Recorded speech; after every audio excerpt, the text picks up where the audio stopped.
జయశంకర్ భూపాలపల్లి జిల్లా రేగొండ మండల కేంద్రంలో ముస్లిం సోదరులకు రంజాన్ పండుగ సందర్భంగా ఇఫ్తార్ విందులో ఎమ్మెల్యే గండ్ర సత్యనారాయణరావు పాల్గొన్నారు. ముస్లిం సోదరులతో కలిసి ఇఫ్తార్ విందు చేశారు. ఈ సందర్భంగా మాట్లాడుతూ మత సామరస్యానికి ప్రతీకగా రంజాన్ నిలుస్తుందన్నారు. రంజాన్ పండుగను ఆనందోత్సవాల మధ్య జరుపుకోవాలని కోరారు.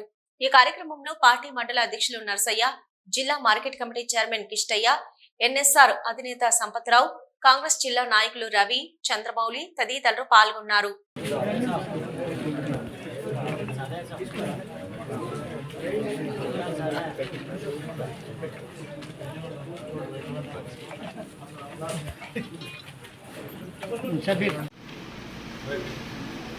ఉమ్మడి మండలంలో ఈరోజు రంజాన్ సందర్భంగా ముస్లిం సోదరులకి ఈరోజు ప్రభుత్వ పరంగా ఇఫ్తార్ కార్యక్రమంలో పాల్గొన్నటువంటి ముస్లిం సోదరులకి, అదేవిధంగా మా పార్టీ నాయకులకి,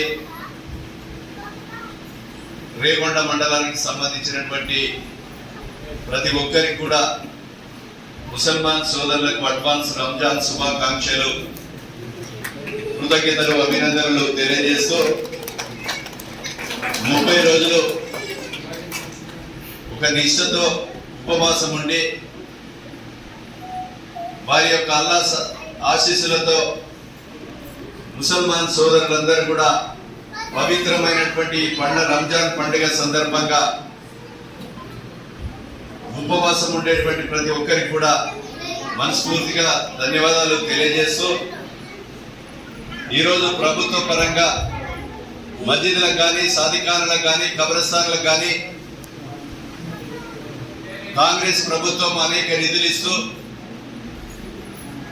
నిధులు ఇవ్వడమే కాకుండా ముసల్మాన్ సోదరులకి, పేద వర్గాలకి ప్రభుత్వ పరంగా ఇల్లు లేని నిరుపేదలకు ఇల్లు కట్టించే కార్యక్రమం కూడా తప్పకుండా మేము తీసుకుంటాం. అదేవిధంగా ప్రభుత్వం ఇచ్చేటువంటి ఏదైతే రుణాలు ఉన్నాయో రాజీవ్ యువ వికాసంలో కూడా అర్హులైనటువంటి ముస్లిం సోదరులకు కూడా రుణ సౌకర్యం కల్పించడమే కాకుండా ముసల్మాన్ సోదరులకి రేషన్ కార్డ్స్ కానీ, ఇందిరమ్మ ఇల్లు కానీ, ప్రభుత్వ పరంగా అందేటువంటి ప్రజా సంక్షేమ పథకాలతో పాటు